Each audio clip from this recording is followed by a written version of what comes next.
ओम शांति।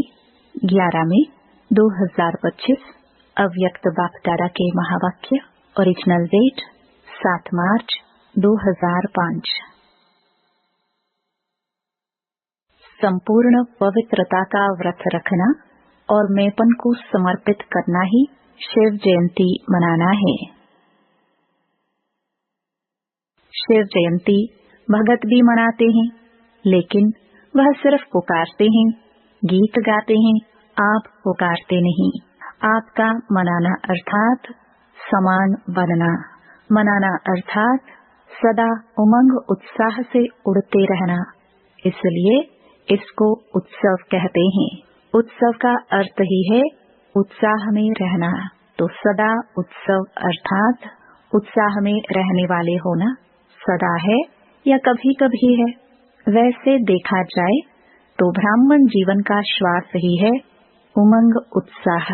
जैसे श्वास के बिना रह नहीं सकते हैं, ऐसे ब्राह्मण आत्माएं उमंग उत्साह के बिना ब्राह्मण जीवन में रह नहीं सकते हैं। ऐसे अनुभव करते हो ना।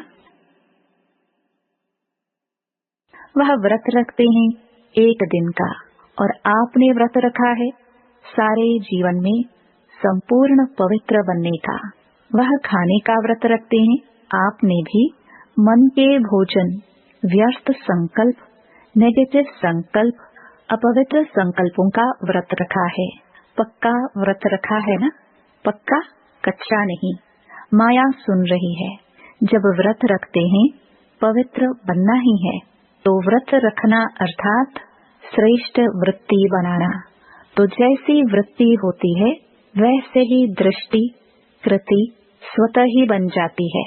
तो ऐसा व्रत रखा है ना। कोई बच्चे ने पूछा कि जब बात करना होता है, काम करना होता है, तो फेस को देख करके ही बात करनी पड़ती है, आंखों के तरफ ही नजर जाती है। तो कभी कभी फेस को देख करके थोड़ा वृत्ति बदल जाती है।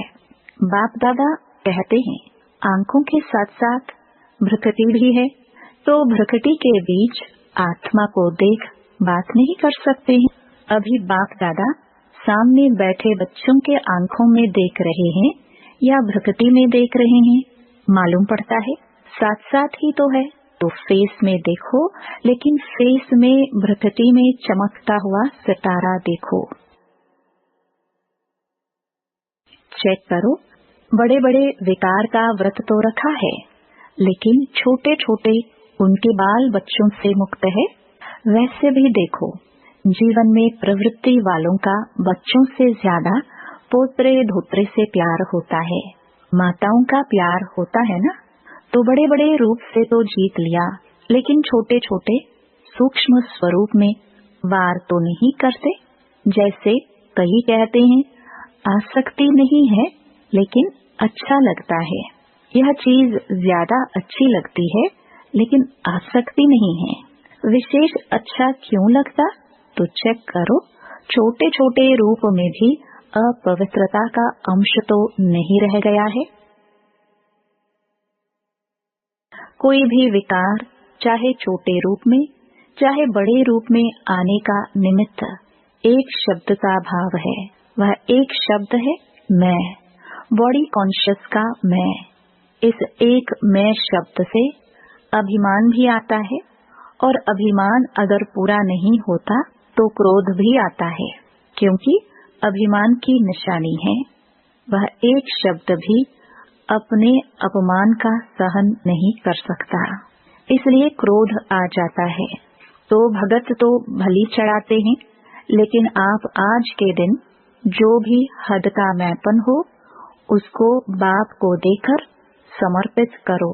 यह नहीं सोचो करना तो है, बनना तो है, तो नहीं करना। बाप दादा समझते हैं संगम युग का वरदान है सहज पुरुषार्थ। इस जन्म में सहज पुरुषार्थ के वरदान से 21 जन्म सहज जीवन स्वतः ही प्राप्त होगी। बाप दादा हर बच्चे को मेहनत से मुक्त करने आए हैं।